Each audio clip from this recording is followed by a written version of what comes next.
Muy buenos días con todos los presentes. Los saludamos desde Telesalud del Hospital Nacional Arzobispado AISA del Ministerio de Salud. Les damos la bienvenida.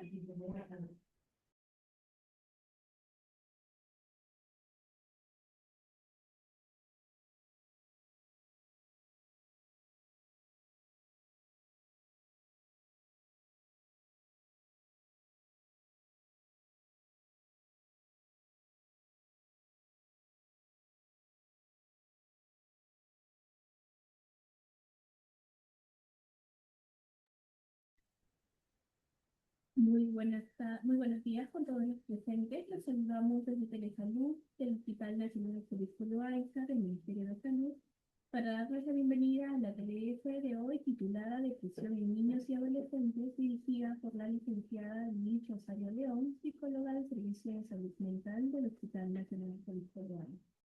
Invitamos a todos los participantes a dejar sus preguntas en el apartado de chat de Zoom para ser respondidas al final de la ponencia. Bien, bienvenida, estimada licenciada. Es un honor contar con su presencia el día de hoy. Sin más preámbulo, le cedemos el pase para el desarrollo del tema. Adelante, por favor.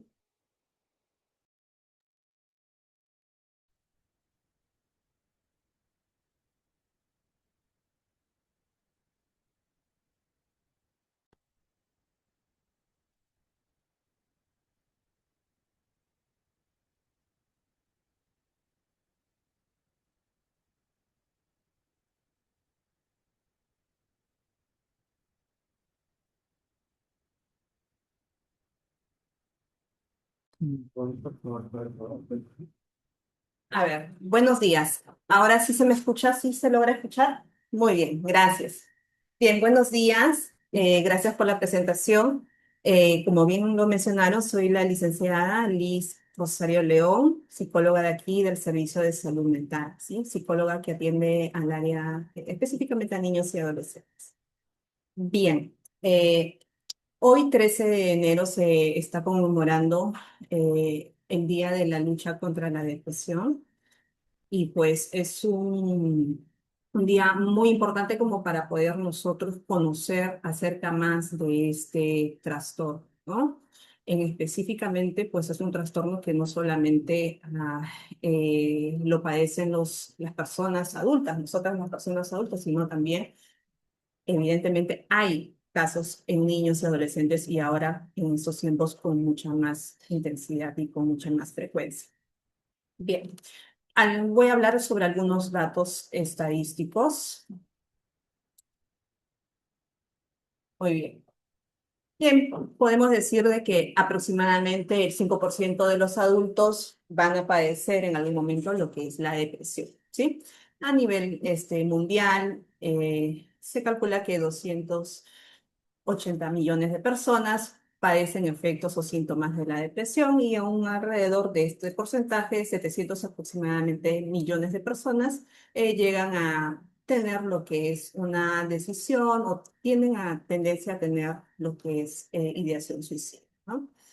También se menciona de que el suicidio es la cuarta causa de muerte y que generalmente oscilan entre los 15 y los 29 años. Bien. La depresión a nivel ya netamente abarcándonos dentro de lo que nos corresponde dentro del Perú, es aproximadamente estos datos indican de que 1.700.000 personas padecen esta enfermedad como este trastorno depresivo y dentro de este grupo el 8% ataca lo que son los adolescentes. También se menciona de que dentro de la población que sufre este episodio depresivo, el 3,5 lo padecen los niños de 6 a 10 años y los adolescentes de 11 a 18 años entre un 10%.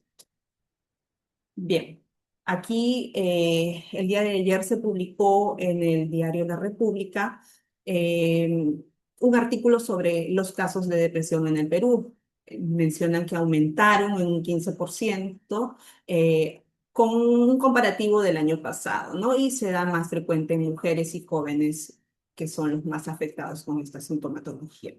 Dentro de este artículo mencionan de que cerca del 26% de personas que recibieron la atención fue con el diagnóstico de depresión y oscilaban entre una edad de 18 y 29 años, mientras que de este grupo, los adolescentes representaron un alrededor de un 14% de personas consultantes, ¿no? Con este diagnóstico. A esto debemos de sumarle de que pues hay más de 4.000 intentos de suicidio, se reportaron en este último año y dentro de ello un 26%, mucho más que del año pasado, ¿no? Perdón, del anteaño pasado, de hace 2 años, que es 2024, y con mayor incidencia en la población que oscila entre 15 a 24 años.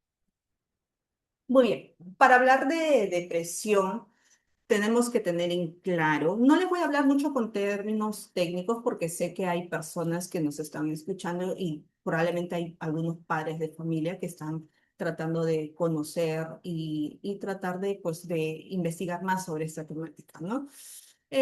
Para poder hablar de depresión, debemos de definirlo como un trastorno del humor, ¿no? Que se caracteriza básicamente por episodios de tristeza persistente, ¿sí?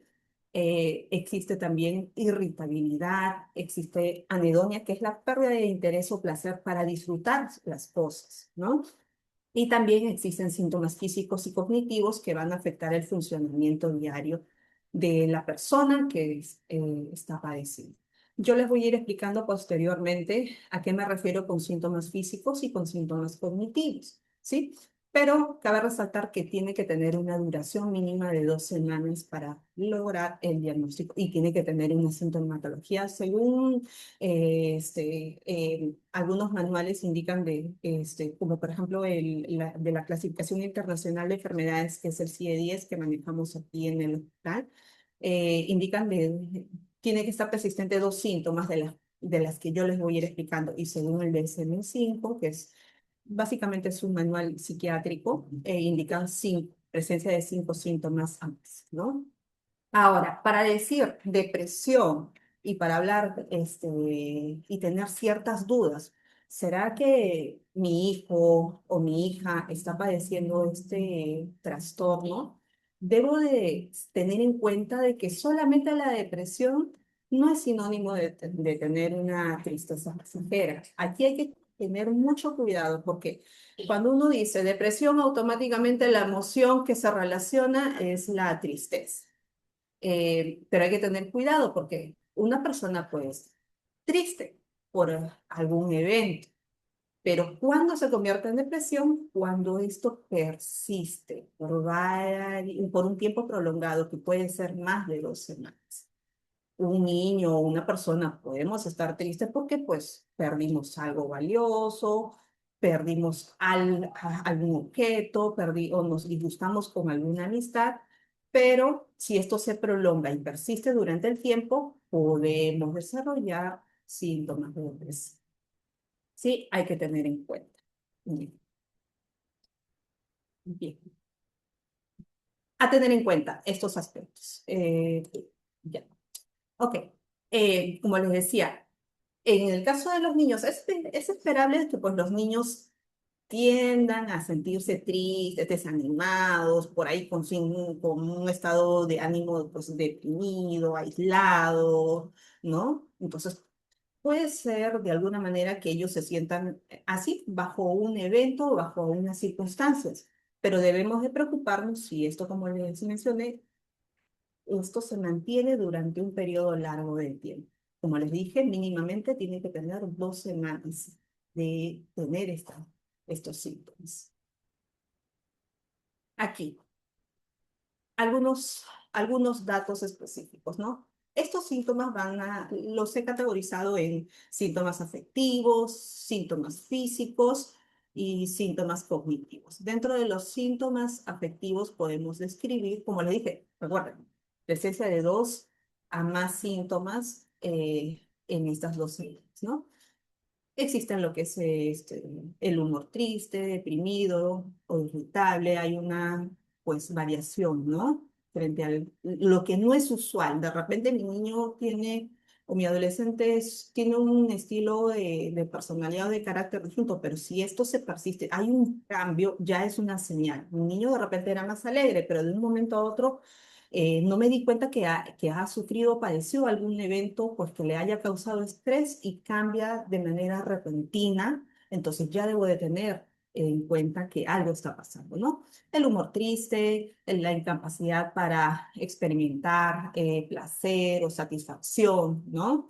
Que le llamamos nosotros la hay anedonia, la pérdida de interés hacia las cosas que nosotros de repente por ahí o los niños por ahí de repente tenían, ¿no? Prestaban mayor atención a pintar, ¿no? Y a dibujar y de pronto ya dejaron de hacerlo, ¿no? Hay la habilidad emocional, ¿no? Se desbordan los niños cuando por ahí de repente vemos que están aislados en un rinconcito y están llorando, vamos y tratamos de consolarlos, no logran contener esta, estas emociones y empiezan a desbordarse y empiezan a llorar, ¿no? Por el contrario, también existe lo que es el aplanamiento afectivo, de que no muestran ninguna emoción, están como que en un periodo, en una crisis emocional, ¿no? También existe lo que es la irritabilidad. Hay que tener en cuenta que no solamente la depresión se va a mostrar con síntomas de tristeza, sino también, sobre todo con los niños más pequeños y los adolescentes, pues se muestran con irritabilidad. También la irritabilidad también es una señal o un síntoma de que están posiblemente padeciendo depresión, ¿no? Hay insatisfacción y pesimismo, ¿no? Hay aislamiento, se retraen socialmente, ya no están compartiendo. Si por ahí había una reunión familiar, ellos tienden a aislarse, no quieren compartir con la familia, se aíslan, se van a su cuarto, se juegan, ya no están con los primitos o con los amiguitos, se tienden a retraer.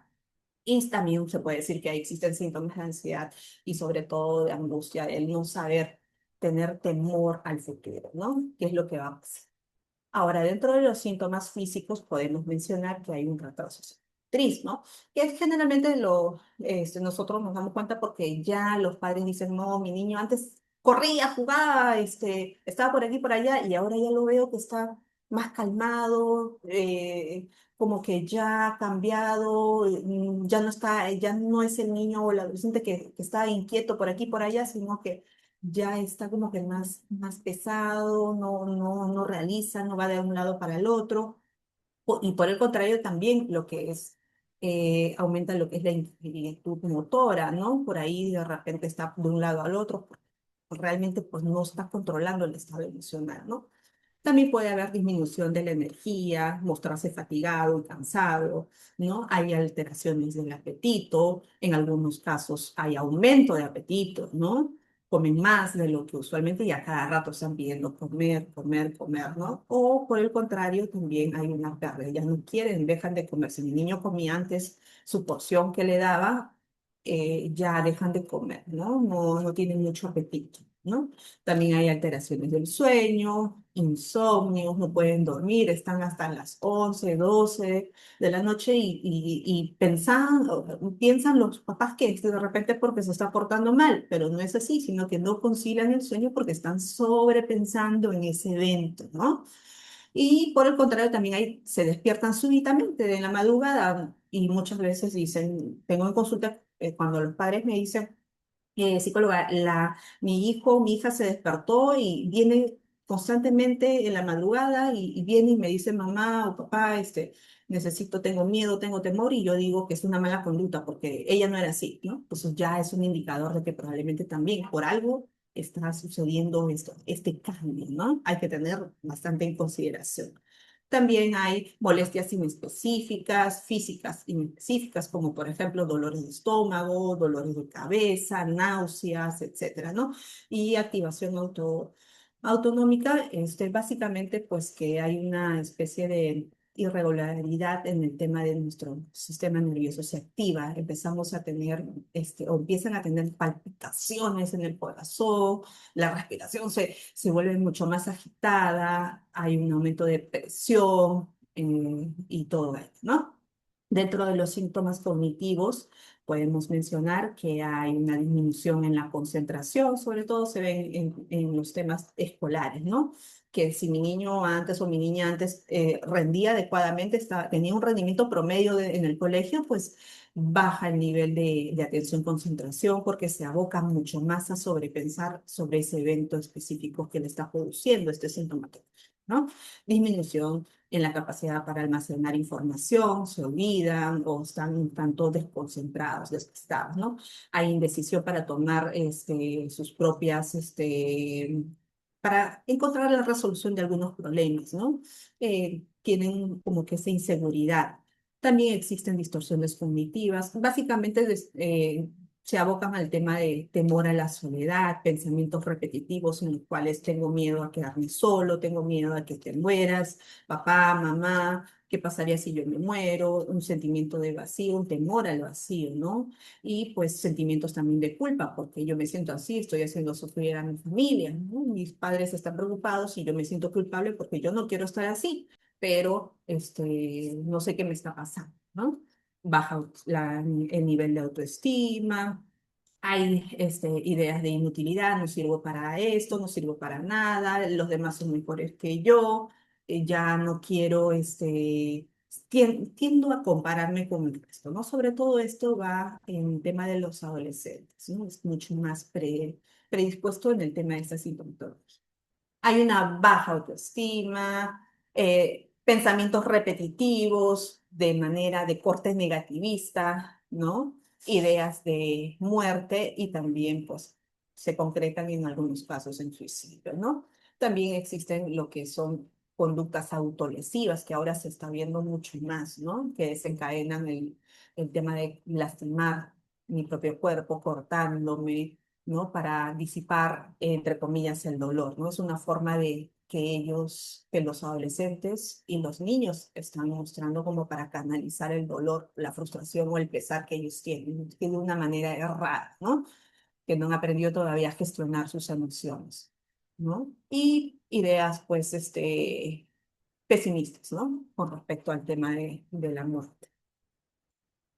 Bien, aquí he disgregado de alguna manera entre síntomas preescolares, escolares y síntomas que generalmente comúnmente aparecen en los adolescentes. Por ejemplo, la ansiedad en los preinfantes o los preescolares aparece lo que es la ansiedad, miedo a ir al colegio, síntomas de hipopresis, enuresis. Hipopresis es cuando tienen esta dificultad para poder defecar generalmente pues asociado a un problema emocional, ¿no? Tienden a retener o no controlan el tema de lo que habitualmente lo hacían, ¿no? Tanto para defecar y como para orinar, ¿no?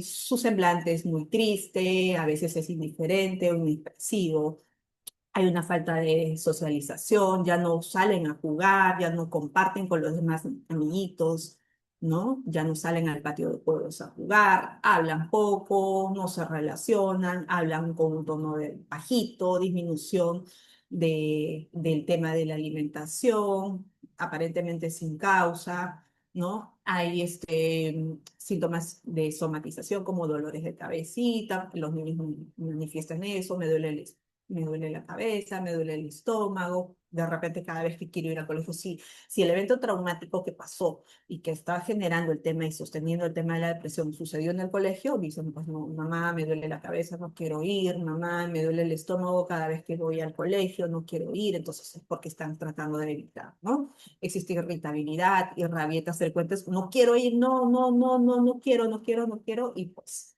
ocasiona de ese. Y siempre tendemos a pensar de que es un problema de conducta, se asocian, ¿no? Porque eso es vamos a ir viéndolo más adelante. Hay un retraso también, obviamente, porque hay un desbalance en la alimentación, hay un retraso en su peso, en su desarrollo psicomotor y obviamente, en el estado de regulación emocional. Síntomas que generalmente los escolares padecen es pues apatía, irritabilidad, conductas agresivas, se percibe tristeza, sensaciones de aburrimiento, se aburren fácilmente. Hay también síntomas de culpabilidad, temores a la muerte, existen conductas de riesgo, ¿no? Se involucran en situaciones en las cuales pueden de repente sentir, vulnerarse, ¿no? Falta de concentración, disminución del rendimiento obviamente escolar, temor a ir al colegio y trastornos de conducta en la escuela, ¿no? Dificultades en su relación con los profesores o con los compañeros, ¿no? Y dentro de los adolescentes podemos decir de que pues existen conductas mucho más evidentes de autorriesgo, ¿no? Más marcados, se vuelven negativistas, tienen dificultades en la conducta, pueden también algunos padecer lo que es el abuso o el inicio del consumo de alcohol, de sustancias activas, también hay irritabilidad y tienen un componente con conductas de agresividad, ¿no? Sentimientos de no ser aceptado, de ser aislado, ¿no? Sienten que encajan en un grupo en sí, ¿no? Dejadez de su autocuidado, ya no se tienden a bañar, tienden a descuidarse, no se quieren cambiar de ropa, tienden a estar de repente con ropas más oscuras, holgadas, ya hay un descuido, ¿no? En el tema de su autocuidado personal, ¿no? Y pues, como le decía, su autoimagen, su autosobriedad está totalmente deteriorada, porque existen autoagresiones, también como les decía, el tema del cutting, del lastimarse, ¿no? Y también, obviamente, cargado en ocasiones de pensamientos suicidas e ideas suicidas. Bien, vamos a hablar sobre factores que se asocian al tema de la depresión, ¿no? Les he colocado aquí algunos factores que por ahí de repente podemos decir que se asocian, ¿no? A la aparición, a la duración y a la recurrencia, ¿no? De la depresión. En este caso, pues en niños y adolescentes, ¿no? Podemos decir de que pues hay factores genéticos que básicamente se abarcan por respecto a los antecedentes familiares. Por ahí de repente los padres de estos niños y adolescentes que probablemente encontremos que tienen el diagnóstico de depresión, padecen o han padecido o no se han dado cuenta que también son pacientes que han, cuando eran niños y que lo sostienen a su edad adulta, tienen síntomas de depresión, ¿no? O abuelos, ¿no? Entonces hay estos antecedentes que lo vuelven más vulnerable y propenso a los niños, ¿no? A padecer este trastorno. El ambiente familiar, en este caso, conflictos, un ambiente familiar con un clima y un estilo de comunicación disfuncional, ¿no? Donde existen conflictos constantes dentro del ambiente familiar, por ahí hay divorcios traumáticos, ¿no? Que de alguna manera infidelidades dentro del tema del ambiente de pareja como padres, ¿no? Maltratos, golpes, agresiones, violencia intrafamiliar, ¿no? Y por ahí, ¿por qué no decirlo? También a veces sucede los casos de violencia sexual, ¿no? Pueden también predisponer al inicio del padecimiento de lo que es la depresión. Problemas escolares, como por ejemplo el acoso escolar. Yo no sé si de repente hay un niñito o una niñita que está molestando a mi hijo, a mi hija, y pues como mi hijo es un tanto poco sociable, retraído socialmente, no me menciona, no me dice, él tiene temor o ella tiene temor, no se lo dice a los profesores o los profesores se dan cuenta y hacen caso omiso. O por ahí de repente yo como padre o como madre no me doy cuenta de estas cosas que está pasando mi hijo y simplemente fuerzo a que vaya de repente cuando existe esa desmotivación, ¿no? Dificultades también del aprendizaje. Las dificultades del aprendizaje de los niños también son un factor, ¿no? Porque ellos se tienden a comparar. ¿Por qué mi compañero o mi compañera aprende más rápido y yo no? Y no nos hemos dado cuenta de que de repente tiene un problema, un trastorno de aprendizaje. De repente por ahí tiene dislexia, discalculia o tienen una dificultad en lo que es su potencial intelectual, ¿no? Que por ahí no hemos descubierto y simplemente pues tienden a sentirse rechazados o sentirse marginados, porque también existe pues el tema de los compañeritos y los comentarios que pueden de alguna manera vulnerar su propia seguridad, ¿no? El uso también de la tecnología, ahora que vivimos en una era pues, tecnológica, los niños están mucho más propensos y proclives a tener acceso rápidamente a las redes, ¿no? Y pues ahí podemos percibir o pueden percibir contenidos dañinos que no son adecuados para su edad, información de más que de repente no, ellos mismos no pueden procesar y se cargan de informaciones que por ahí de repente se quedan pensando y si es que no hay la suficiente confianza dentro del clima y del entorno familiar, ellos pueden estar sobrepensando mucho y no saber qué hacer frente a todo lo que se ha expuesto dentro de las pantallas, ¿no? Hay pérdidas significativas también, es un factor asociado cuando fallece algún familiar muy cercano, cuando se aleja algún amigo o amiga o persona importante dentro de la vida y del entorno del menor. ¿No? O cuando se pierde también el tema de una mascotita que fallece, ¿no? Entonces, son situaciones que pueden acarrear este tipo de patología.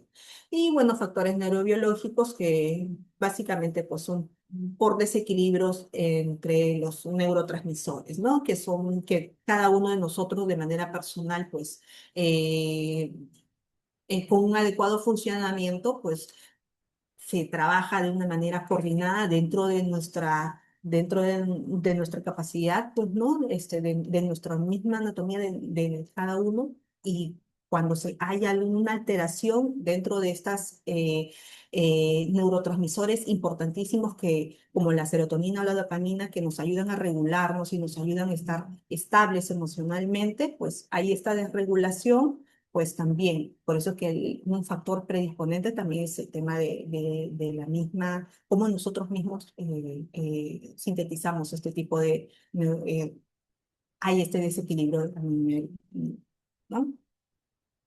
Bien. Comorbilidades, hablamos de algunos datos se dice que entre el 40% y el 90% de los adolescentes que padecen depresión tienen un trastorno comórbido y al menos el 20 al 50% tienen dos o más diagnósticos comórbidos. En este caso, estos diagnósticos comórbidos más frecuentes son los trastornos disruptivos de conducta, que más o menos es el 40%, ¿no? Trastornos de ansiedad, que abarca un 34% de personas o de niños y adolescentes que padecen, entre ellos hasta la fobia social, la ansiedad generalizada, ¿no? Y un porcentaje ya más menor, el abuso de sustancias, que también es un factor asociado a la depresión, con la anorexia o un trastorno de conducta alimentaria, ¿no? Que también se asocia con la depresión. Y también puede, recalcar el tema pues, de los traumas complejos, ¿no? Que pueden brotar y desencadenar, obviamente, el tema pues, de sintomatologías depresivas. Bien, básicamente para hablar de tratamiento tenemos que decir de qué manera podemos ayudar a nuestro niño, ¿no? A nuestro niño, a nuestro adolescente que está padeciendo este tipo de circunstancias.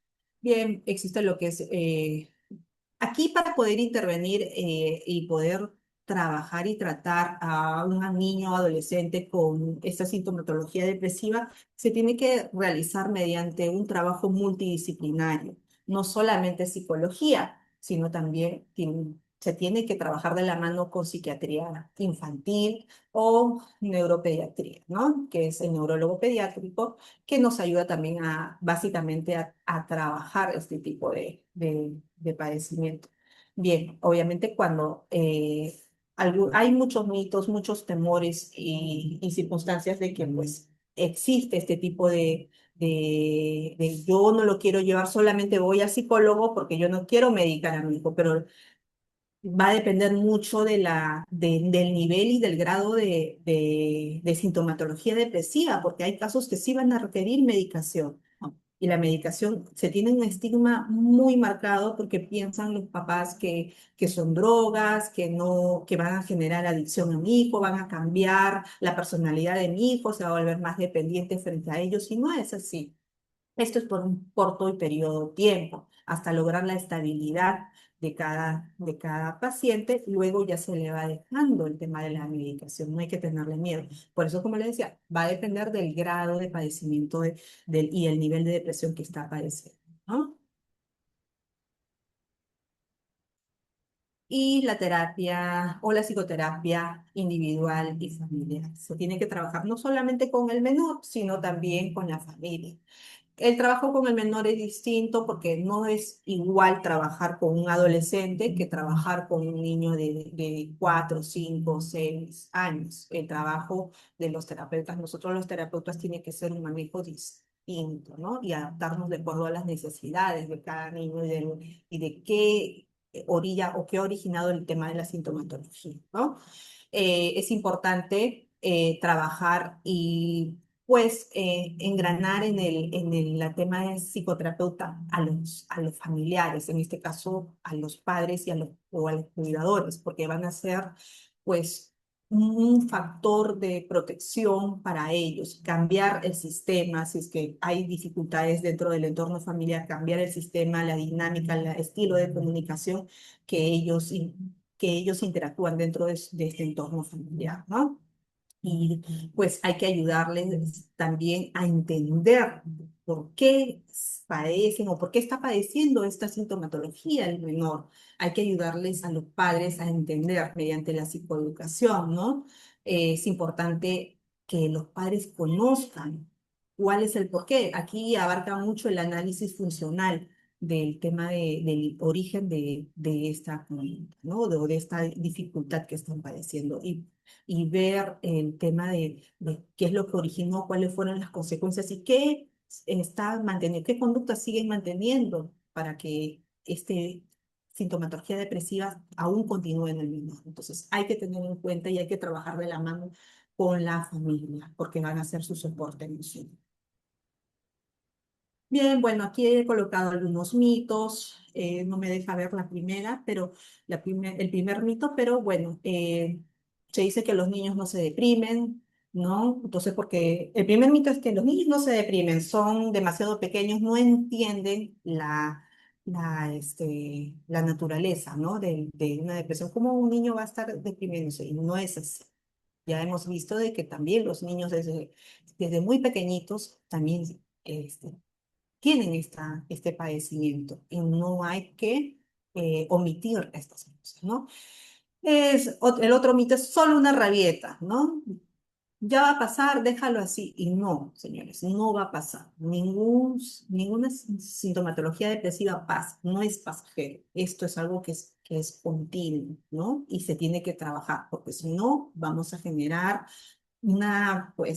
vamos a seguir arrastrando y va a seguir perjudicando el desarrollo cognitivo, social, emocional del menor, ¿no? El otro el otro mito es por debilidad o por mala crianza. No es así, ¿no? Como les he mencionado, tiene sus bases genéticas y también dentro de la circunstancia ambiental que puede originar, ¿no? Esta sintomatología. Los niños no tienen pensamientos suicidas, ¿no? ¿Qué va a hacer? Los niños no tienen. ¿Cómo es posible que un niño piense en suicidarse o tener o quererse o querer morir? No es así. ¿No? Entonces se ha demostrado en la realidad que sí, ¿no? Que sí, ya hay niños que tienden a generar pues, tendencia a tener estos pensamientos suicidas y por ahí han tenido uno o que otro intento suicida, ¿no?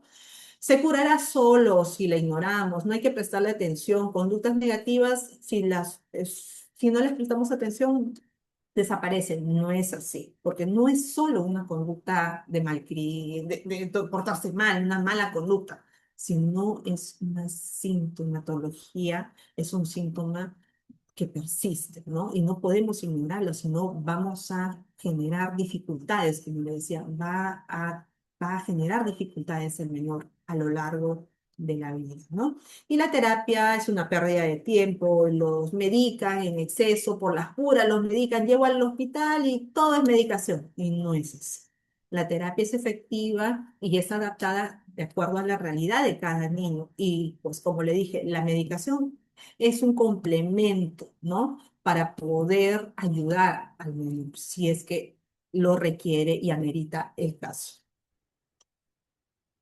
Bien, entonces, para darnos cuenta y tener en consideración, ¿no? Para hacer como una especie de recordar. Señales, hay que tener señales de alerta. Esto va directamente para los docentes y los padres.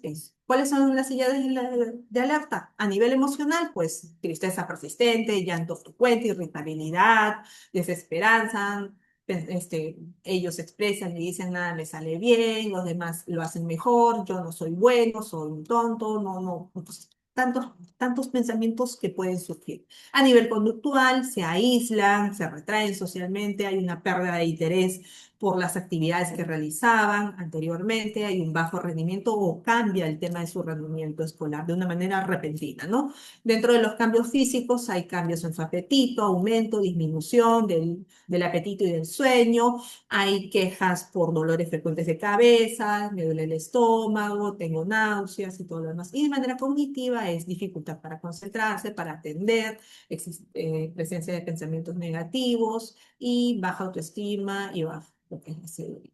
Hay que tener en cuenta que tienen que estar presentes todas esas señales más de 2 semanas para poder indicar que probablemente haya un padecimiento de depresión.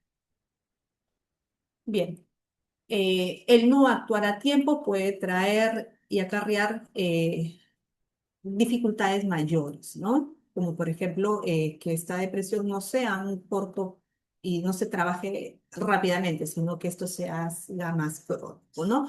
Y que puedas ir asociándose a otros trastornos más, como la ansiedad, problemas de conducta y por consecuencias dificultades y en el tema de fracaso escolar y en lo que respecta al contacto social, ¿no? Y que todo esto puede perjudicar su vida adulta del niño. Bien, algunas pautas que he considerado para los padres de cómo poder, porque esto es lo que primero siempre cuando llegan a consulta me dicen, ¿no? Psicóloga, ¿cómo puedo hacer para yo poder ayudar a mi hijo? Uno es llevar inmediatamente, si ya he percibido que mi niño se está mostrando, tiene estos síntomas que les he ido indicando anteriormente, está persistiendo, entonces inmediatamente lo tengo que llevar a mi centro de salud más cercano, ¿sí? Para que ellos puedan, el primer nivel de atención es básico porque ellos van a poder indicar si es que está o no está padeciendo. Llévenlo al psicólogo, lleven al médico para que ellos puedan ir indicando si es que está presente o no está presente algunos síntomas depresivos y poder orientarlo y ayudarlo, ¿no? Esa es en primera instancia. Sí o sí tienen que realizar la derivación, ¿no?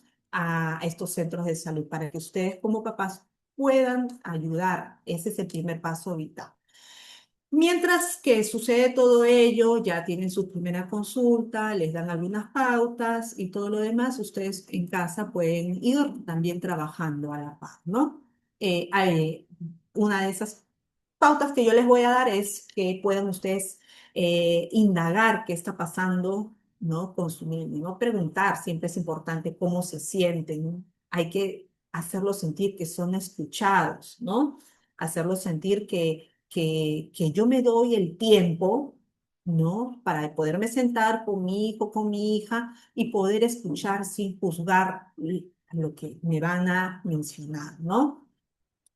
Preguntar, indagar también a las personas de confianza, ya sea a sus profesores, a sus compañeros, si es que están notando algo, porque ustedes ya están notando un cambio dentro del ambiente familiar, dentro del hogar. Entonces, y obviamente puede haber también cambios significativos dentro del ambiente escolar o social acá, ¿no? También prestar atención a los cambios importantes de su vida, ¿no? Por ejemplo, le cambiamos de escuela, ¿no? O le incluimos en un taller donde él se siente de repente, un taller, ahora que estamos en el tema de los talleres de verano, le incluimos algún taller y él se siente, el niño o el adolescente se siente pues aislado porque, y eso puede ir generando también sentimientos porque los demás de repente lo aíslan o porque él mismo se está aislando, ¿no? Entonces hay que prestar más atención a él, ¿no? El segundo punto es pasar tiempo con ellos, ¿no? Tratar de crear un ambiente de tranquilidad, de calidez, ¿no? Realizando actividades juntos como familia donde todos ustedes disfruten, ¿no? Juegos, el picnic, como yo les digo, el picnic me voy a mi patio o en mi misma sala, tiendo una colchita en el piso y me pongo a comer frutas o me pongo a contar historias, ¿no? No necesitas más de media hora, prácticamente puedes estar con ellos jugando si son pequeñitos y hablando si son adolescentes unos 15 a 20 minutos, ¿no? Tienen, en vez de estar de alguna manera realizando no solamente viendo una película con ellos, sino también dialogando, ¿no? Entonces, estas reuniones frecuentes como familia deben de darse más seguido, ¿no? Para que ustedes puedan conocer y conocer también de qué manera sus hijos pasan su tiempo, cuáles son las actividades que les gustan, la música que les gusta, los grupos favoritos que les gustan, el equipo favorito, qué sé yo, ¿no? ¿Quiénes son sus amistades? De alguna forma eso les va a ayudar a vincularse y tratar de, pues, de entenderse como familia, como cada uno, como si fuese un miembro distinto, pero que de alguna manera se comunica y que funciona dentro de un entorno saludable, ¿no? Fomentar hábitos positivos, como por ejemplo animar a sus hijos a que realicen actividades, ¿no? Como tener siempre parametrado y organizado sus tiempos, ¿no? Los hábitos establecidos, ¿no? Como por ejemplo la hora de la alimentación, todos nos sentamos a comer y no, uno está comiendo afuera, el otro en la sala, el otro en la habitación, no. Tratar de realizarlo todos juntos, ¿no? A una misma hora, tratar de dormir a una misma hora. Ya todos nos dormimos a eso de las 9, 10 de la noche y ya tenemos que estar descansando, cada uno en nuestro cuarto, se apagan los celulares, ya no hay más, no hay que yo juego hasta más tarde, no es así, ¿no? Todos tienen que tener tiempos para recrear. Todos los fines de semana es clave salir a pasear, a distraernos, a caminar, a manejar bicicleta, qué sé yo. Entonces, es importante el tema de mantener hábitos positivos dentro de la dinámica familiar. Permitir que se expresen, ¿no? Hablar con ellos, escucharle, como les decía, atentamente lo que ellos mencionan, no juzgar, no enojarnos si nos están contando que hicieron alguna travesura o por ahí que hicieron una broma, sino tratar lo posible de no ser expresivos. Lo que nosotros escuchamos tenemos que ser, y lo que nosotros decimos tiene que tener coherencia con nuestra expresión. Hay que trabajar en el tema de nuestra expresión, ¿no? Corporal, porque yo puedo estar escuchando y decir, ya, yo estoy atendiendo, pero me está enojando y ya estoy empezando a fruncir el ceño, estoy enojando, me estoy empezando a sentir como que cólera, pero eso lo transmiten a sus hijos y sus hijos están percibiendo este tipo de acción y no hay una congruencia, ¿no? Hay que permitir que ellos se expresen, ¿no? Y también alentarlos a formas de expresión creativa, como por ejemplo el pintar, el realizar manualidades. Esto va a ayudar a reducir el nivel de tensión y de ansiedad, ¿no? Y también animarlos a que escriban un diario donde escriban sus pensamientos, sus experiencias, qué sintieron durante el día, sobre el evento que pasó en el día, cómo se sintieron, qué lograron expresar, cuál fue el aprendizaje. Entonces traten lo posible de expresarlo. Tal vez no lo puedan expresar en palabras, pero tal vez sí lo hagan de manera escrita, ¿no? Y les sea mucho más fácil expresarlo de esa manera. Pero lo importante es que ellos saquen, no que ellos se guarden, sino que saquen esta tensión o esta o este estresor que está ocasionando esta, estos síntomas de depresión, ¿no? Protegerlos de los entornos estresantes, tratar de mantenerlos alejados de situaciones que puedan experimentar estrés, ¿no? Tratar de evitar discusiones familiares, discusiones con los vecinos, discusiones o dificultades en la relación, tratarlos de proteger de estas circunstancias, ¿no? Porque eso también puede acarrear, ¿no? Un estrés y que puede dificultar el proceso, ¿no? De recuperación. Bien, algunas claves para ayudar a la depresión es básicamente, como les dije en resumen, mantener una rutina y un estilo de vida saludable, enseñar a gestionar las emociones y sus pensamientos, validar sus emociones es importante. Es importante no solamente validar las emociones positivas, que ellos pueden decir estoy alegre, estoy feliz, sino también cuando están enojados o cuando están tristes. Y una palabra clave es entiendo lo que tú estás sintiendo, entiendo tu molestia, entiendo que te sientas triste, ¿no? Entonces, es entender, es validar la emoción de nuestros hijos, ¿no? Y no decir, no, pero en mis tiempos yo no hacía eso. O en mis tiempos a mí no me permitían estar así, o pensar en eso en mis tiempos era una pérdida de tiempo. No hay que minimizar las emociones de nuestros hijos. Hay que tratar de posible de entender. Estamos en otra era, en otros tiempos. Ya no es como hace 10, 15, 20 años atrás. La vida ha cambiado muchísimo y hay que adaptarnos a esta nueva vivencia, ¿no? Acentuar lo positivo de nuestros hijos y no solamente ver las cosas negativas. También hay que resaltar y sobre todo digo, resaltar mucho más las cosas positivas que tienen sus hijos y reforzar su autoestima, ¿no? Que va a ser clave para que ellos puedan sentirse valorados, ¿no? Ampliar el número de actividades, no solamente tener una vida o tratar de que sus hijos tengan una vida sedentaria, estar en casa, están de vacaciones y ya, pues como están de vacaciones, no hago más cosas de simplemente estar. Me despierto, juego, otra vez me voy a acostar o veo la televisión, no, sino generarle actividades, rutinas en casa, ¿no? Para que ellos puedan distraerse y también pues que puedan compartir con otros compañeros. Conclusiones, bueno, como les dije, hoy se conmemora el Día Mundial de la Lucha contra la Depresión, en este caso la depresión infantil. Nosotros como profesionales es importante resaltar y rescatar el interés de parte de ustedes en tomarse un tiempo para poder escuchar este tipo de información, de charlas, de ponencias, porque creo yo que les va a ayudar a que ustedes puedan ser un agente de transmisión para las demás personas que de repente no tienen la oportunidad de conocer sobre esta temática. Tal vez no sea dentro del ambiente familiar, pero tal vez puedan conocer de repente personas, vecinos, amistades, que puedan ustedes ser un agente de información, de brindar esta información y trasladar el tema de cuán importante es ayudar a encontrar profesionales que podamos nosotros poder ayudarles a ustedes, ¿no? A trabajar este tipo de dificultades, ¿no? Debemos aprender a leer las señales de nuestros hijos y crear espacios seguros para que ellos puedan expresarse, ¿no?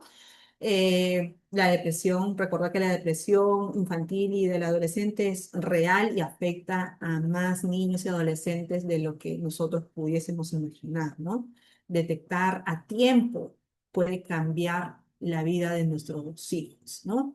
Y hablar de las emociones dentro del entorno del aula o dentro del entorno de la familia debe ser algo cotidiano y no debe de ser un tabú, no debe ser algo opcional, correcto.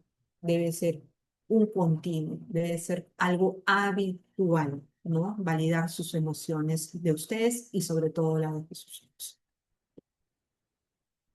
Bueno, algunas referencias que puedo entrar y quiero terminar con esta frase de un médico psiquiatra, Boris Cyrulnik, que menciona que un niño herido no está condenado a convertirse en un adulto destruido, siempre que encuentre a alguien que le tienda la mano. Y en este caso, nosotros como profesionales vamos a estar gustosos y de poder ayudar y orientar a cada uno de ustedes. Muchas gracias.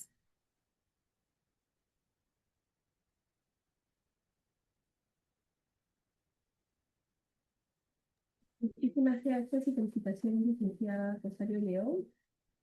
Eh, ¿Podría brindarnos, por favor, alguna recomendación adicional respecto al tema expuesto mientras los participantes van redactando sus preguntas en caso las tengan?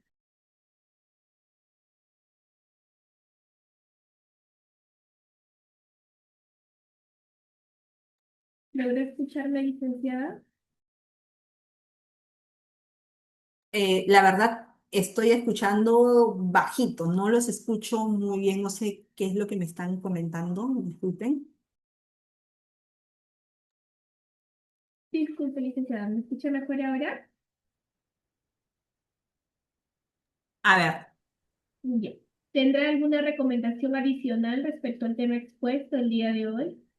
Sí, bueno, la recomendación es para recalcar que es importante que cada uno de las personas que han estado aquí escuchando esta ponencia, por favor, indicarles de que sean un agente que repliquen este tipo de información y poder contactar y derivar a los profesionales oportunos para poder hacer una intervención oportuna en estas dificultades emocionales que presentan nuestros niños.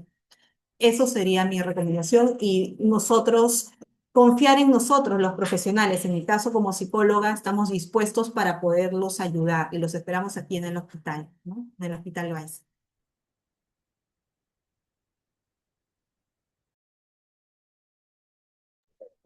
Muchísimas gracias, licenciada. Muy bien, al ver que no hay dudas al respecto, entendemos que el tema ha quedado claro.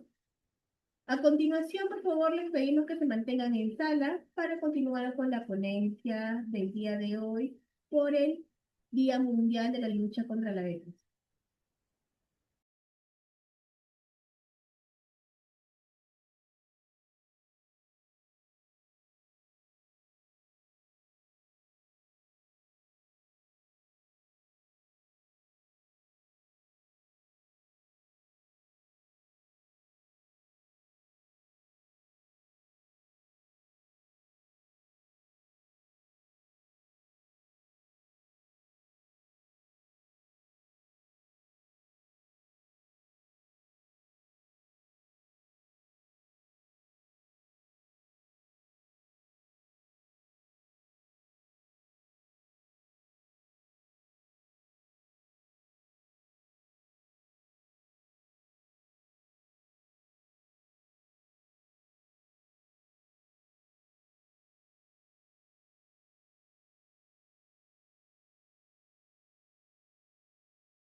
Muy buenas tardes con todos. ¿Logran escucharme?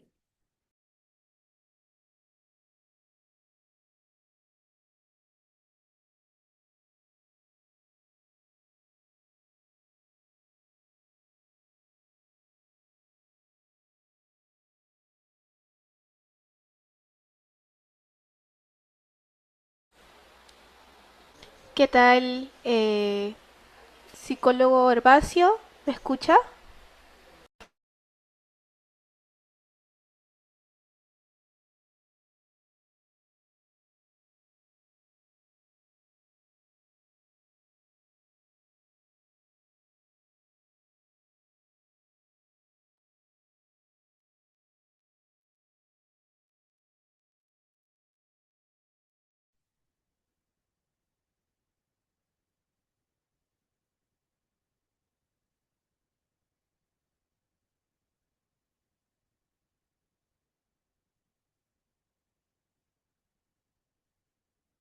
Muy buenos días, ¿nos escuchan? Sí, los escuchamos perfectamente. Gracias.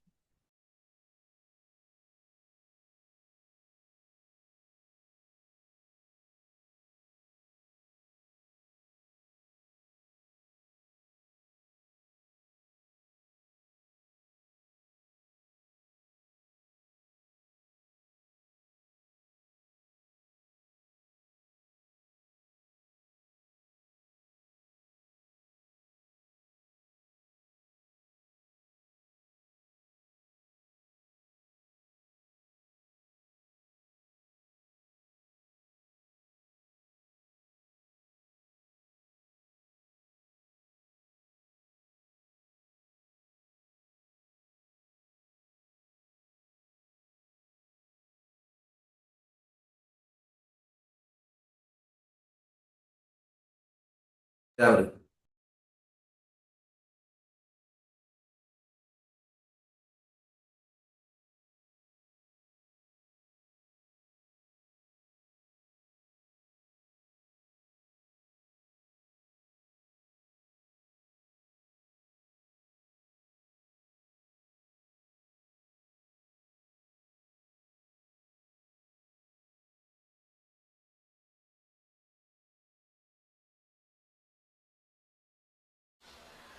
Muy bien, muy buenas tardes con todos los presentes.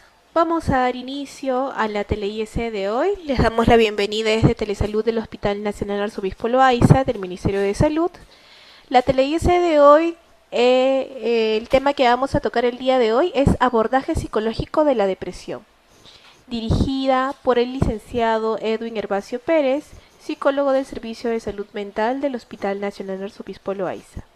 Invitamos a todos los participantes a dejar sus preguntas en el apartado de chat de Zoom, las cuales serán respondidas al final de la ponencia. Estimado licenciado Herbacio, es un honor contar con su presencia el día de hoy. Sin más preámbulo, le cedemos el pase para el desarrollo del tema. Adelante, por favor.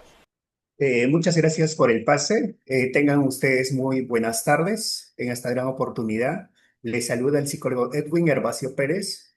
Bueno, agradecemos a Telesalud del Hospital Nacional Arzobispo Loaiza, también a la unidad de salud mental de Hospital Nacional Arzobispo Loaiza.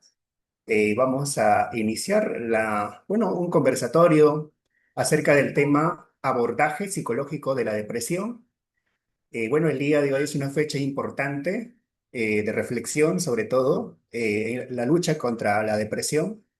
El día de hoy vamos a trabajar o vamos a conversar acerca de abordaje psicológico de la depresión. Eh, Sobre todo vamos a ver los puntos más importantes: epidemiología de la depresión, prevalencia de la depresión, definición de la depresión, definir la depresión desde una perspectiva clínica, describir el proceso de evaluación psicológica, revisar modelos teóricos relevantes, presentar intervenciones psicológicas basadas en evidencia, abordar psicoeducación y prevención de recaídas y sobre todo algunas conclusiones que vamos a tratar el día de hoy. Eh, Epidemiología: la depresión en la era actual puede considerarse el trastorno psíquico más frecuente y que provoca mayor discapacidad en toda la población en general. Las repercusiones personales, familiares, laborales y socioeconómicas son evidentes. Bueno, la calidad de vida de la persona y de su familia se ve afectada habitualmente de forma más intensa que en otras enfermedades crónicas. Según la Organización Mundial de la Salud en el año 2025, donde nos dice que la depresión es la segunda causa de la incapacidad en el mundo. Los pacientes con depresión presentan incapacidad similar o mayor a la que se presenta en otras enfermedades crónicas, como hipertensión arterial, artritis, diabetes, aunque su habilidad para integrarse dentro de la sociedad es peor. Bueno, el índice de mortalidad es casi el doble. Es importante también recordar el impacto de esta enfermedad tiene en la calidad de vida de los pacientes, siendo la enfermedad más influyente en el empeoramiento de la salud de la población. El día de hoy, estadísticamente, la depresión presenta altos índices a nivel global, bueno, según Organización Mundial de la Salud 2025. A escala mundial, aproximadamente 332 millones de personas sufren depresión. Cada año, alrededor de 700.000 personas se suicidan como consecuencia de la problemática de la depresión. Cabe resaltar que el suicidio es la cuarta causa de la muerte a nivel global entre los 15 y 29 años. Se estima que el 4,0% de la población experimenta depresión, incluido el 5,7% de los adultos, 4,6% entre hombres y 6,9% entre mujeres, y el 5,9% de los adultos de 70 años o más. La depresión, aproximadamente 1,5 por ciento veces más frecuente entre las mujeres que entre los hombres. Se estima que alrededor del 15% de la población ha sufrido depresión en algún momento de su vida, según los datos que refiere en el año 2025, ¿no? Vamos a definir acerca de lo que es la depresión. Etimológicamente, la palabra depresión viene del latín animae, animae, depresión, lo que significa descenso del ánimo, razón por la cual se utiliza de manera amplia para describir esta patología hasta nuestros días. La depresión es uno de los trastornos psiquiátricos más frecuentes que provoca mayor discapacidad, con un gran impacto en la comunidad e incluso mayor que en muchas enfermedades médicas crónicas. La depresión puede tener diversas patogénesis bioquímicas, neurofisiológicas, lo mismo que, bueno, climáticas, psicógenas, todas las cuales son interpendientes. Etiología de la depresión, bueno, vamos a ver en los antecedentes personales o familiares de la depresión, ¿no? Que en alguna oportunidad que han tenido también quizás otros familiares, ¿no? Que han sufrido depresión, ¿no? Hay que revisar los antecedentes personales y familiares, acontecimientos vitales adversos, ¿no? Pérdida del empleo, soledad, divorcio, historias de abusos sexuales, situaciones adversas que han pasado, ¿no? En la etapa de la infancia, algunas traumas psicológicas, problemas económicos, enfermedades crónicas que causan dolor o discapacidad, abuso de sustancias como el alcohol, drogas, psicofármacos, factores genéticos también, ¿no? Hay estudios que refieren que las personas que, bueno, que tienen familiares que han sufrido depresión, obviamente tienen la probabilidad también en los niños que pueden tener esta patología, lo que se llama la depresión. Eh, También vamos a ver acerca de los factores, ¿no? Los factores de riesgo. Las personas que sufren depresión eh, mayor, tienen un mayor riesgo de suicidio, ¿no? Personas que sufren una depresión mayor tienen un mayor riesgo de suicidio que el resto de la población. Antecedentes de intentos de suicidio previos al suicidio en la familia. También padecer otros trastornos psiquiátricos, aislamiento social, vivir solo, estar soltero, desempleado, falta de apoyo, impulsividad, desesperanza, eventos vitales, tempranos traumáticos, estrés, también, ¿no? Bajo apoyo social, pareja, separación, edad avanzada, presencia de enfermedades físicas, en especial, bueno, en los adultos mayores, abuso de dependencia, alcohol y otras sustancias, ¿no? Los factores de riesgo, las personas que tienen estas características, estas dimensiones que tienen una mayor probabilidad de sufrir depresión y también pues su vida está en riesgo, en algún momento pueden llegar a tener ideas o pensamientos suicidas, ¿no? O del suicidio y que pueden padecer depresión. Bueno, la entrevista inicial es la herramienta clínica, ¿no? más importante que se puede realizar desde el inicio para poder tener un diagnóstico específicamente en el abordaje de personas depresivas que acuden por atención. La entrevista debe tener como objetivo los siguientes aspectos, ¿no? Primero tenemos que identificar si existe un riesgo suicida, identificar si la persona se encuentra en condición de riesgo, evaluar presencia de síntomas ansiosos, indagar respecto a redes de apoyo, factores protectores, los factores de riesgo, explorar los pensamientos inmediatos respecto a la situación actual. Es importante desde la primera consulta identificar, ¿no? si existe un riesgo, quizás utilizar algunos instrumentos básicos en la psicología para poder, pues, identificar si existe el riesgo suicida. Eh, También lo más importante es brindar consejería y soporte emocional. También poder orientar a los cuidadores, a los padres de familia, bueno, a los pares, ¿no? Hay personas que vienen, siempre es importante acudir a las consultas siempre con alguien, ¿no? Con un familiar cercano, puede ser un hermano, un primo, para poder, pues, también orientar, para que pueda recibir una orientación de parte del profesional, ¿no? Del psiquiatra, del psicólogo, quienes le pueden ayudar inmediatamente. Evaluación psicológica. Es importante en la primera consulta hacer una entrevista clínica estructurada o semiestructurada.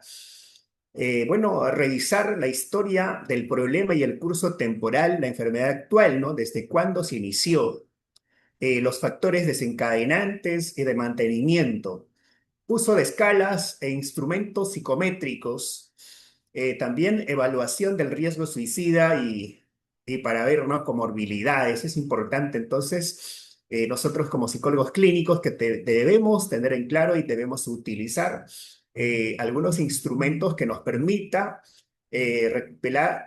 recopilar datos importantes en la entrevista, en la historia clínica. Síntomas que vamos a ver, ¿no? De la depresión.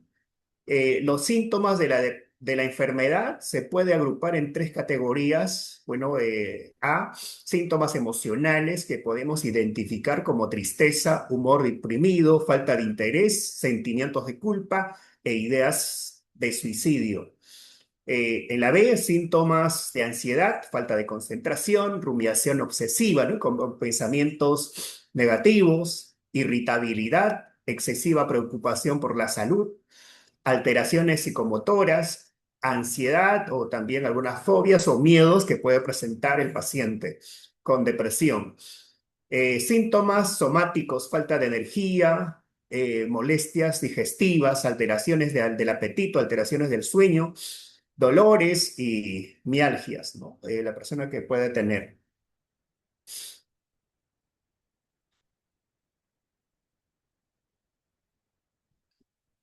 Vamos a ver también acerca del DSM-5, el Manual de Diagnóstico y Estadístico de los Trastornos Mentales, ¿no? Que los psicólogos clínicos que utilizamos para el diagnóstico de la depresión mayor. Es importante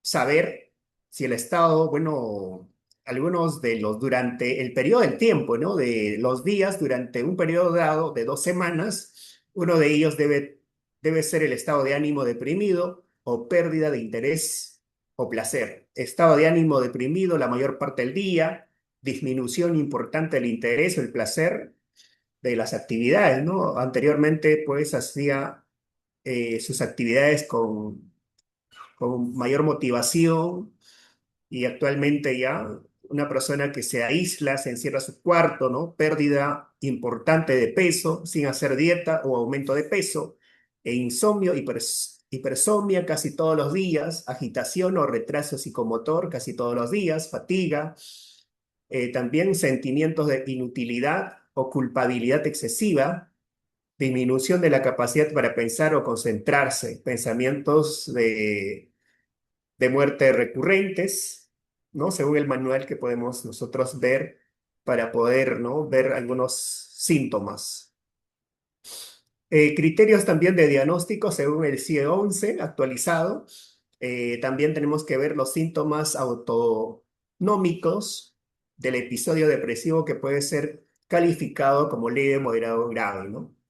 Episodio depresivo leve, por lo común, están presentes dos o tres de los síntomas antes descritos, ¿no? El paciente generalmente está intenso, pero probablemente estará apto para continuar, ¿no?, con la mayoría de sus actividades, ¿no?, que casi no tiene una afectación, ¿no?, en el ser humano.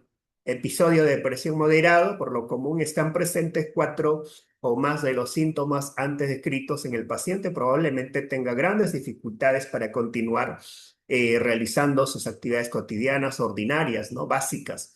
Entonces, en este caso, hay tres niveles, ¿no? El leve, el moderado, el grave. Entonces, si el moderado ya más de cuatro o más síntomas, donde la persona ya ha perdido el interés por las actividades, sentimientos de inutilidad, preocupación excesiva, pérdida de apetito, la persona se siente triste, aislamiento social, entonces tenemos que apoyar, tenemos que acudir, ¿no?, a los centros de salud más cercanos para poder brindar ese soporte para que pueda recibir un tratamiento especializado. Episodio de depresión grave, bueno, sin síntomas psicóticos, episodio de depresión, bueno, y los síntomas característicos más marcados, angustiantes, especialmente la pérdida de la autoestima y las ideas de inutilidad, de culpa. Son frecuentes las ideas y las acciones suicidas y usualmente presentan una cantidad de síntomas, donde las personas con este episodio depresivo grave o mayor, donde ya han intentado, ¿no?, han atentado contra su vida, ¿no?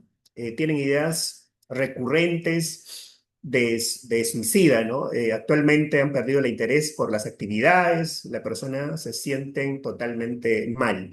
Entonces, en este caso se necesita, ¿no?, ya una atención especializada y también, pues, si es factible, necesita ya hospitalizarse, ¿no?, para que pueda recibir un apoyo psicológico con todo el equipo multidisciplinario. Alteraciones, ¿no? Alteraciones también neurobiológicos de la depresión. Los síntomas, avances aplicados en la técnica de neuroimagen en la depresión. Se han observado alteraciones neurobiológicas entre los que se destacan, ¿no? Por ejemplo, cambios estructurales como la disminución del volumen del hipocampo, cambios neuroendocrinos, cambios celulares y moleculares como alteraciones en el ciclo vital de las neuronas y disminución de los factores neurotróficos, según refiere la revista de neurobiología de la depresión, ¿no?, donde refiere que hay disminución o reducción del hipocampo, ¿no? Las personas que han sufrido eh, alguna violencia, han sufrido maltrato desde la infancia. Entonces, desde ese entonces hay afectación, bueno, donde se utilizan, ¿no?, los avances aplicados según la técnica de la neuroimagen. Modelos teóricos del abordaje psicológico, eh, donde aquí utilizamos el modelo, por ejemplo, de la terapia cognitivo-conductual, del modelo cognitivo de D, donde tiene, ¿no?, hay bastantes referencias en el modelo para poder efectivamente, pues, por ejemplo, el modelo de ABC, ¿no?, para poder reestructurar esas creencias irracionales. El modelo conductual, pérdida de reforzamiento, modelo interpersonal, modelo sistémico familiar. También utilizamos las terapias de la tercera ola, el mindfulness, la terapia dialéctica conductual, la terapia de aceptación y compromiso.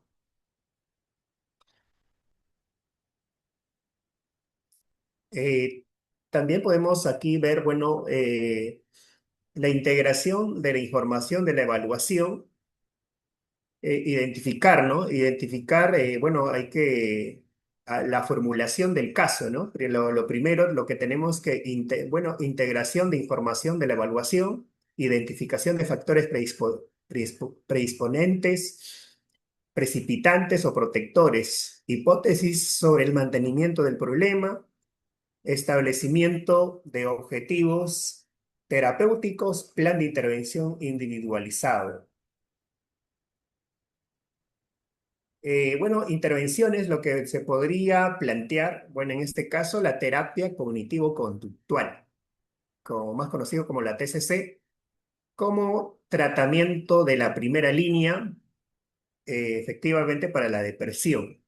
La terapia cognitivo-conductual, donde utilizamos técnicas, ¿no? Técnicas, estrategias para poder reestructurar ideas y pensamientos irracionales. Activación conductual, se trabaja, ¿no? Hay pacientes que han perdido esa energía, el desánimo, entonces se puede enseñar, ¿no? Se puede enseñar la técnica de la activación conductual, quizás la práctica de algunos ejercicios, algunas dinámicas, de poder motivar, de poder enseñar algunas técnicas, ejercicios, tareas para poder activar, ¿no? O sea, activar, motivar al paciente. La reestructuración cognitiva, ¿no? La técnica de la, bueno, que se utiliza del ABC, la técnica del TREC, donde podemos ayudar al paciente a enseñarle a reestructurar, ¿no? Esas creencias irracionales. Entrenamiento en habilidades de resolución de problemas, la técnica de afrontamiento. También se trabaja en la prevención de recaídas, ¿no? Un plan de recaídas.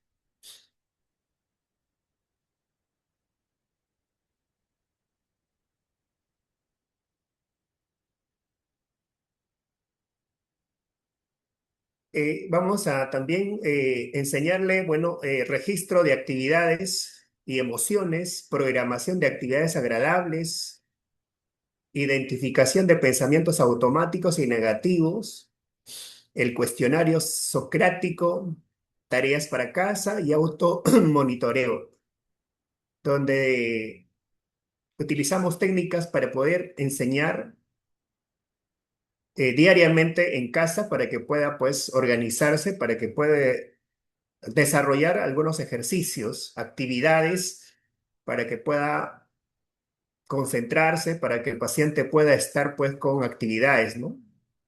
Identificación de pensamientos automáticos, utilizar el cuestionamiento socrático, ¿no?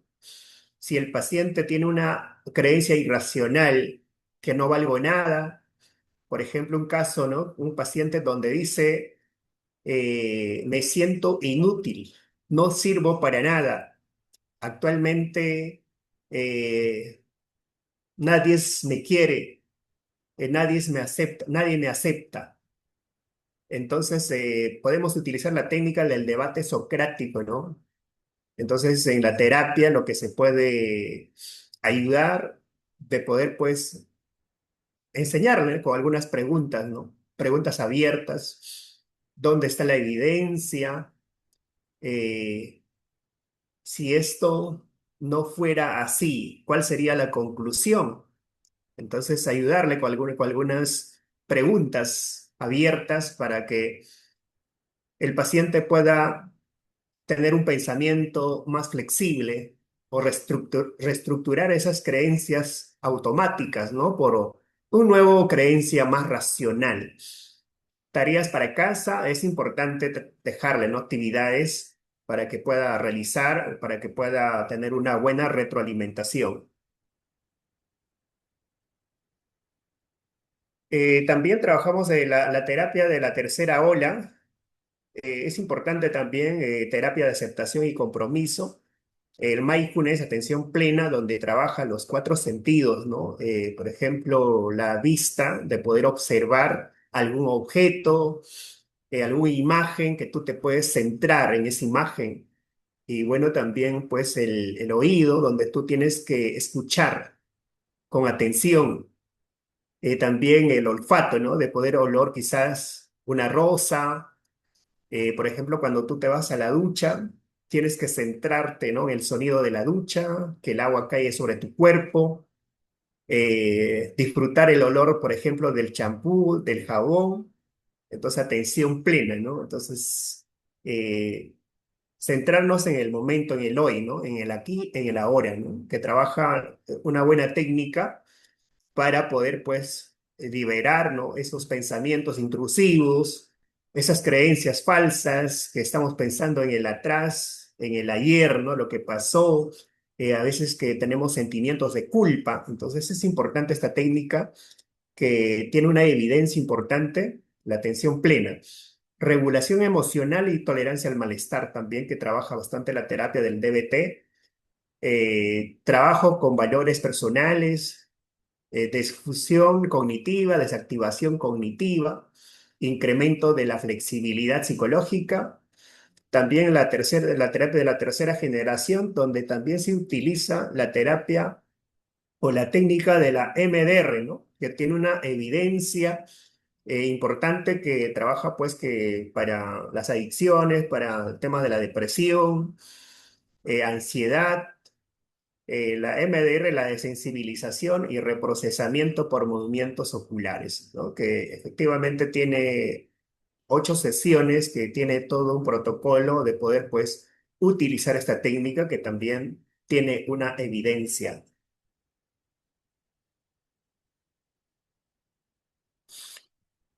Terapia familiar. Es importante también trabajar con la familia, ¿no? Focalizada en relaciones y roles sociales, duelo y disputas interpersonales, transiciones de rol, mejorar las habilidades de comunicación, mejorar, ¿no? Las habilidades de comunicación, incremento del apoyo social, psicoeducación, bueno, para paciente y familia. Es importante que también debemos ayudar, ¿no? La familia, psicoeducación a la familia e información clara sobre la depresión y su tratamiento, donde tenemos que brindar una información clara, relevante sobre su pronóstico, las causas, de poder orientar un lenguaje claro a la familia. Reducción de la estigma, ¿no? Entonces también hay personas, quizás por desconocimiento, a veces desconocen el tratamiento y a veces bueno, hoy en día en la sociedad, entonces no acuden a un tratamiento especializado, ¿no? Que la depresión es parte, bueno, tiene, ¿no? Algunos estigmas, algunos de ideas irracionales, pensamientos. Entonces es importante de poder aclarar dudas, de poder orientar a los padres de familia. Identificación de señales de alarma, promoción de hábitos saludables, participación de la familia como red de apoyo, entrenamiento de habilidades. También la familia siempre tiene que tener empatía y no juzgar, de orientar, de acercarse, de con respeto sobre todo, ¿no? De brindarle todo el apoyo para la persona que está pasando por una situación difícil.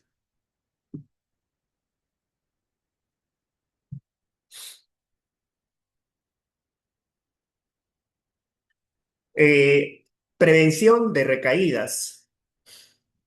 Es importante elaborar un plan de acción, es importante elaborar un plan de acción personalizado, ¿no? Para el paciente. eh, También detección temprana de síntomas, identificación de situaciones de riesgo, fortalecimiento de habilidades aprendidas, activar las redes de apoyo y seguimiento periódico. Entonces, hay muchos pacientes, a veces tienen, ¿no? Se creen autosuficientes, ¿no? Reciben un tratamiento de 2 meses, de 3 meses, cuando ya están emocionalmente más estables y ya tienen una perspectiva, ¿no? Que ya están orientados, ya se han vuelto a reinsertar en el ámbito laboral, personal, familiar, y bueno, dejan el tratamiento. Ya no asisten a su psicoterapia, ya no acuden a los centros de salud mental comunitario, y han dejado en algunos casos la medicación. Entonces pasa un tiempo y nuevamente recaen. Nuevamente viene con las ideas suicidas, eh, con, con el ánimo por debajo. La persona se aísla, han perdido el interés por las actividades, la sintomatología nuevamente regresa en la persona. Entonces aquí es importante también orientar y motivar a los cuidadores y a la familia para que puedan hacer un seguimiento periódico, de poder siempre, bueno, el seguimiento, ¿no? Seguimiento y vigilancia por parte de la familia, eh, a los pacientes, a las personas que están pasando por una situación difícil. Seguimiento y vigilancia por parte de la familia. Y tienen que tener un plan de acción personalizado, ¿no? Todas las recomendaciones, las pautas, las técnicas que tienen que utilizar, que tienen que aplicar todas las técnicas, todas las indicaciones, bueno, de parte de su psicoterapeuta, de parte de su psicólogo, tienen que utilizar, bueno, asistir, ¿no? A sus controles por psiquiatría, asistir a la psicoterapia, quizás afianzarse a los factores protectores, ¿no? Por ejemplo, quizás practicar el deporte, entrenamiento de habilidades sociales, también, ¿no? Activar los redes de apoyo, ¿no? Los redes de apoyo eh, y seguimiento por parte de la familia y también quizás está llevando un tratamiento especializado, seguimiento por el psicoterapeuta. Entonces, para ver con el tiempo, para que se pueda mantener. Es importante la prevención de recaídas. La prevención y la promoción es importante. Controlar el abuso o dependencia alcohólica, así como también de otras sustancias, equipos electrónicos y juegos de apuestas, inaccesibilidad a armas de juego, detectar antecedentes familiares de suicidio, detectar enfermedades psiquiátricas, principalmente la depresión mayor, estar atentos cuando una persona tenga tensiones graves, enfermedades terminales o eventos abrumadores. Estar atentos cuando la persona verbaliza deseos de morir. Por otro lado, dada la complejidad del tema, vale la pena resaltar dos fenómenos, dos fenómenos eh, preventivos, ¿no? Importantes: el rol de la familia y la promoción de la salud mental. Entonces, es importante el rol de la familia. La depresión repercute en el sistema familiar y su funcionamiento, por lo cual son considerados como una crisis familiar por desorganización. No obstante, el hecho de que este evento se considere una crisis por su carácter estresor no implica que se deje de considerar a la familia, su funcionamiento y la presencia de otras crisis como un factor de riesgo por el intento suicida. Entonces, es importante el apoyo familiar, el rol de la familia que cumple, con todos los miembros, ¿no? Integrantes de la familia, entre padres e hijos, tener una comunicación asertiva,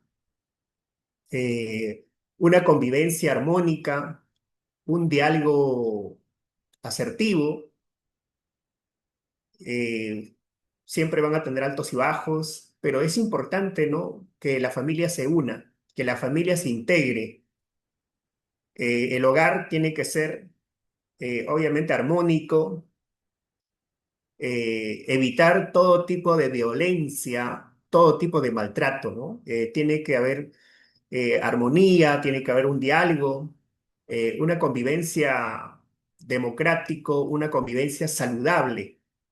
Entonces la familia es la base y la familia tiene que cumplir un rol protagónico para que efectivamente tenga una convivencia saludable y sobre todo el desarrollo, ¿no? El desarrollo de la personalidad es donde se desarrollan las habilidades sociales, la parte afectiva. Entonces, la parte afectiva desde la infancia es importante de poder brindar la parte afectiva, un abrazo, ese cariño, ese amor a nuestros hijos y sobre todo entre todos los miembros de la familia para poder prevenir, ¿no? Prevenir, obviamente, algunas enfermedades mentales como también la depresión, a veces la soledad, una de las causas anteriormente que hemos visto, ¿no? Las familias disfuncionales, la violencia, donde padres autoritarios, el maltrato a los menores de edad. Entonces, eso que afecta en la actualidad, bueno, en el sistema, en la salud mental de las personas. Entonces, la familia tiene que cumplir un rol importante para el desarrollo imprescindible, ¿no? Que es el sistema familiar, para que tenga un buen funcionamiento y sobre todo se considere, ¿no? Se considere una familia saludable, una familia consolidada, donde se desarrolla habilidades sociales, donde hay armonía, donde hay comunicación, respeto, donde hay valores. Entonces se está perdiendo los valores, ¿no? Los valores en la familia, en los seres humanos. Entonces hay que recuperar los valores, la parte afectiva en la familia. La promoción de la salud para prevenir la conducta suicida debe involucrar no solo a los profesionales de la salud pública, sino también a otras personas que se relacionan más con los pacientes como los familiares, bueno, los maestros, los educadores, los amigos. La familia debe cumplir un rol formativo, espiritual y educativo y no únicamente limitarse a la función asistencialista de crianza o proveedora, ¿no? De los bienes materiales, ¿no? Como en un momento les acabo de decir, de tal manera que los hijos que se formen con principios, valores, sentimientos, actitudes y hábitos saludables que les sirvan como factores protectores y ellos no deben ser huérfanos, hijos de padres vivos.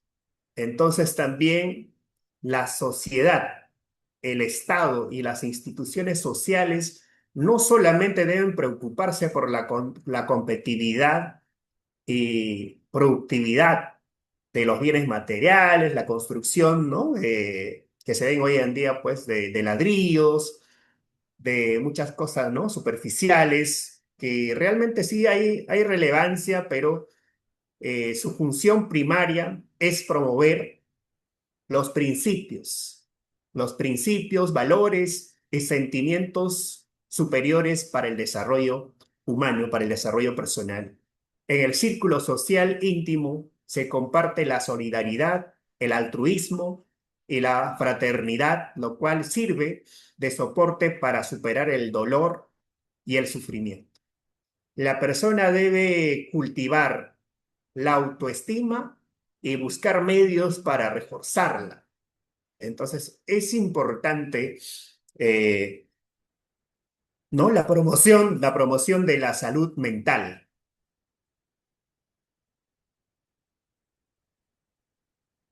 Eh, Como conclusiones que hemos señalado, la depresión requiere un abordaje integral y basado en evidencias. El rol del psicólogo, el rol del profesional en psicología es central en evaluación e intervención. Entonces, decirle a toda la comunidad, a toda la audiencia, si tú observas actualmente en tu familia, en tus seres queridos, alguna sintomatología de la depresión, como la tristeza, el aislamiento social, que tu hijo o tu hija se encierra a su cuarto, sentimientos de inutilidad, tristeza, pérdida de interés por las actividades, e insomnio, hipersomnia, tristeza profunda. Entonces es importante que le brindes todo el apoyo de tu parte.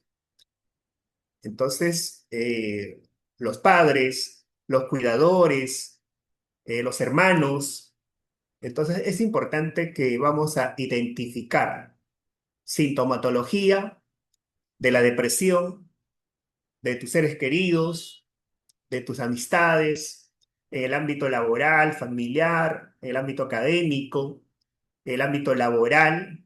Si tú estás observando una persona que realmente ha cambiado en su actitud, se siente o está pasando por una situación difícil, es importante que le brindes el apoyo correspondiente, quizás activar las redes de apoyo o sacarle una cita o acompañarle, ¿no?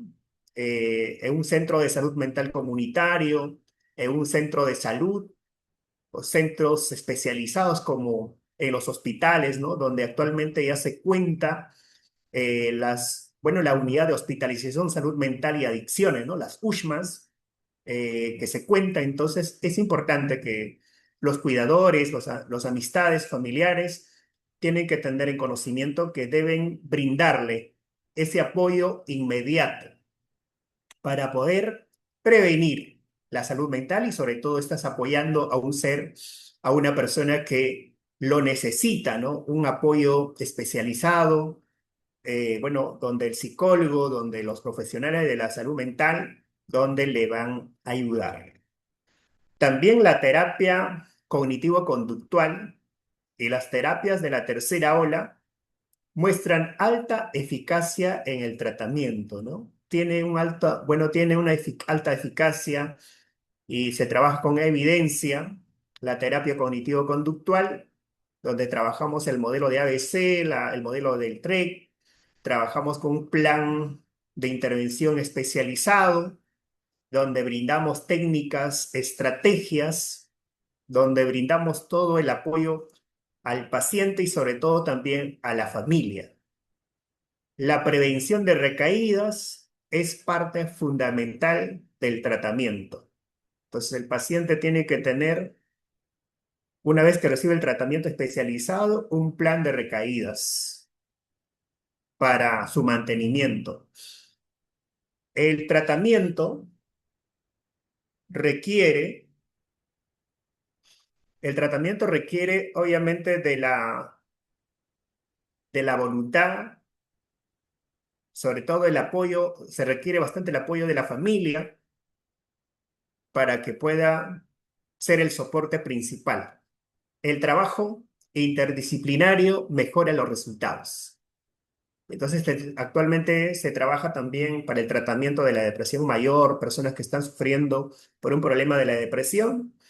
En los centros de salud mental comunitario, donde trabajan con todo el equipo interdisciplinario o multidisciplinario, con todo el equipo, ¿no? Donde trabaja el psicólogo, el médico psiquiatra, el enfermero, trabajadora social, terapia ocupacional, donde trabaja en conjunto, ¿no? Con todo el equipo multidisciplinario, ¿no? Y efectivamente se ve los mejores resultados. También, de igual forma, actualmente, se está trabajando en el Hospital Nacional Arzobispo Loaiza.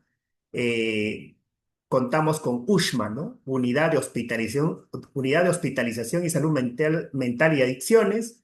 Trabajamos con todo el equipo multidisciplinario. Entonces también es importante el protocolo para que realmente se internan los pacientes, por dos modalidades. Uno, efectivamente, por consultorio externo, donde los psicólogos, los médicos psiquiatras pueden realmente enviar, ¿no?, al paciente por emergencia.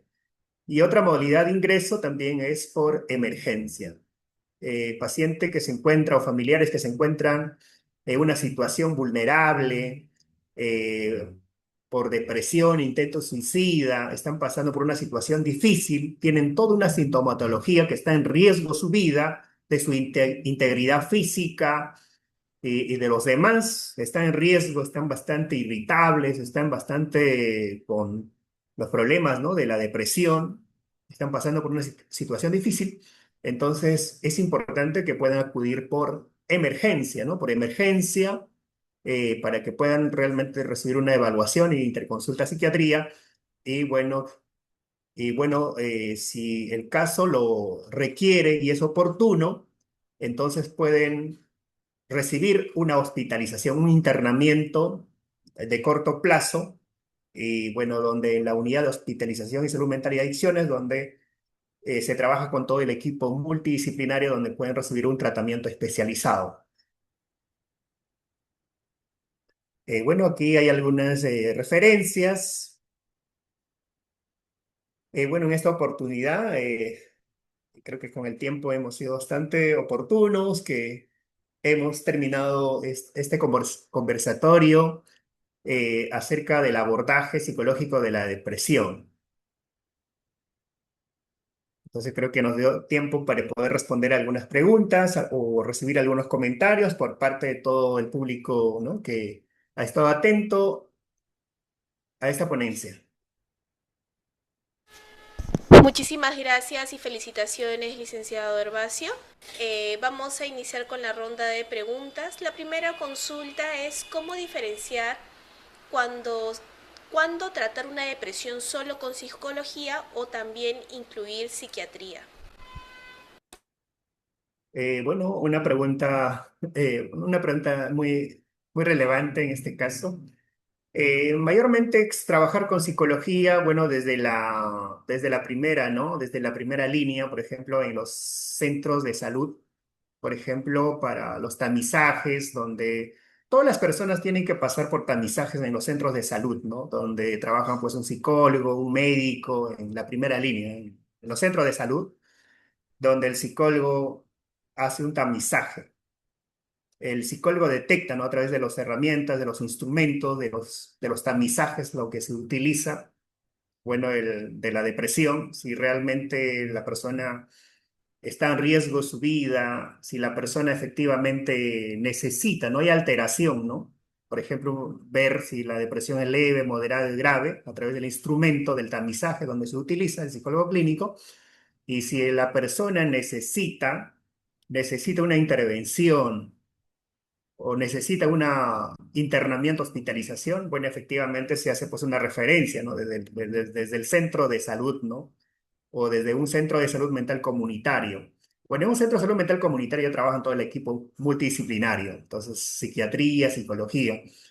Mayormente psiquiatría pues trabaja todo lo que es, ¿no?, la parte de los fármacos, de los medicamentos, ¿no? Cuando el paciente efectivamente ya más que la psicología ya no se puede manejar las técnicas, o sea, con el tratamiento psicológico, entonces necesita, ¿no? Porque el paciente ya está con ideas suicidas, el paciente realmente se siente triste, ha perdido el interés por las actividades, hay autolesiones, ¿no?, permanentes y hasta un nivel de riesgo de su vida, de sí mismo y de los demás, entonces se necesita ya un tratamiento especializado. Muchísimas gracias, licenciado. La siguiente pregunta es ¿cómo identificar una depresión real y evitar ser manipulado con una falsa depresión? Ya que incluso hay muchos videos donde enseñan a los adolescentes a fingirla para beneficio propio. Bueno, para poder diferenciar hay que ver el tiempo, ¿no? El tiempo y sobre todo hay que ser bastante observadores. El tiempo para que la persona real está sufriendo una depresión como tal, el tiempo es de 2 semanas, ¿no? A más. Y también más de 5 criterios, bueno, de la sintomatología, pensamientos o ideas suicidas, sentimientos de inutilidad, aislamiento social, eh, insomnio, pérdida de interés por las actividades, tristeza profunda, ¿no? Entonces eso es realmente una depresión real.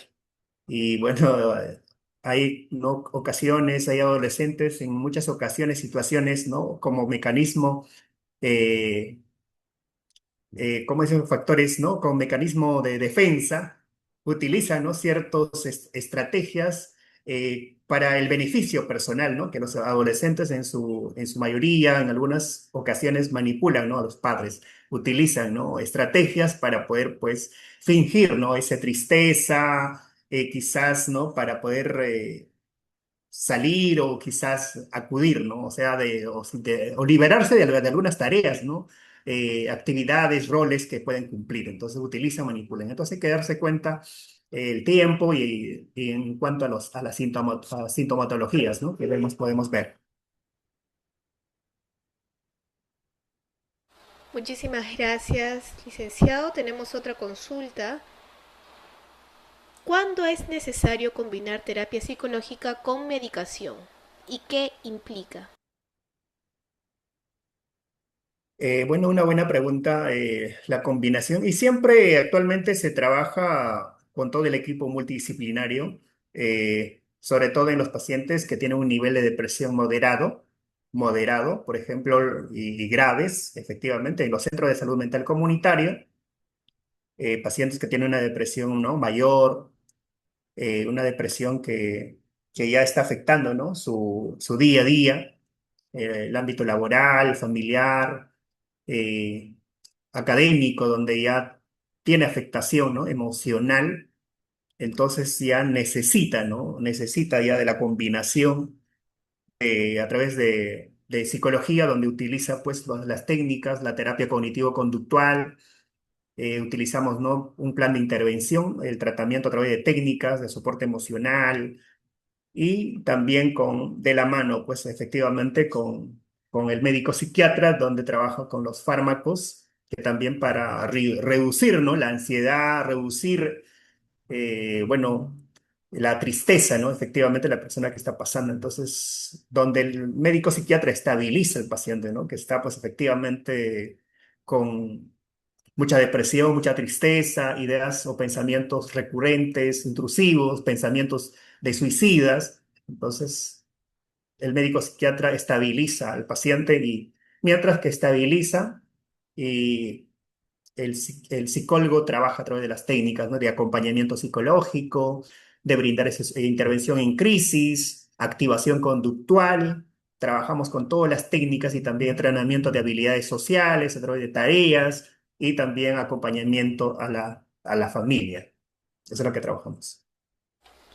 Muchísimas gracias, licenciado Herbacio. Culminamos con la ronda de preguntas. Agradecemos a cada uno de los participantes que se han conectado el día de hoy y los invitamos a suscribirse a nuestro canal de YouTube, donde podrán volver a ver las telecapacitaciones y tele-IEC. Nos encuentran como Hospital Nacional Arzobispo Loaiza.